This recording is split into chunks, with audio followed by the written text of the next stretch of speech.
So, what's up mga kaoplok? May share lang ako sa inyong kwento about sa prediction.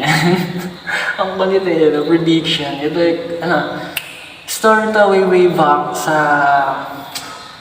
bahay ng tropa ko na si Joe Mikey. Yan, Joe Mikey, shoutout sa'yo. About sa kwentuhan namin, sa prediction niya. Sabi niya, tinanong niya ako sabi niya sa akin, tuloy mo lang Joe, yung vlog mo, yayaman ka niyan. Sabi niya sa akin, sabi ko, oo nga, sana, soon as is possible. Tapos, ano yung mga gagawin mo pagka yumaman ka, mga bibili mo, gano'n, sabi niya. Sabi ko, di pag yumaman ako, bibili ko lang yate. Man, Manits, iba yung dito, iba yung pressure dito. Dati mga bangka-bangka lang sa ilog, man. Tapos iuwi ko sa ilog natin, sa Dongan. Shoutout pala sa mga taga-Meto, sa mga legit na nakakaalam ng Dongan. Tapos maliligo ako tayo ng Gaton yun. Nakayate tayo. Pag-is di ba, tapos mag-overnight kami dun sa yate, super trippings, gano'n.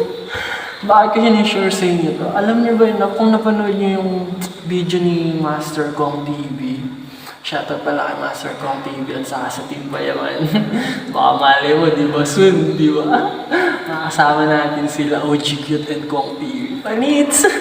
Anyway guys, balik tayo sa kwento natin, sa prediction yan. Bakit kasi kinikwento sa inyo to? Alam niyo ba yun, kung napanood niyo yung video ni Master Kong, yung sa law of attraction, yes. Diba? Ang sabi niya doon, your thoughts becomes your words. And your words becomes your action. And your action becomes your reality. Kung ano yung nasa isip mo, magmamanifest lang yan. Diba? Sabi niya ganun. So, yun nga nangyari, guys. Ito nga ang nangyari, napakaligid. Hindi ko sinasabing nakabili na ako ng yate, sobrang yaman ko na. Tampas lupa lang nga tayo.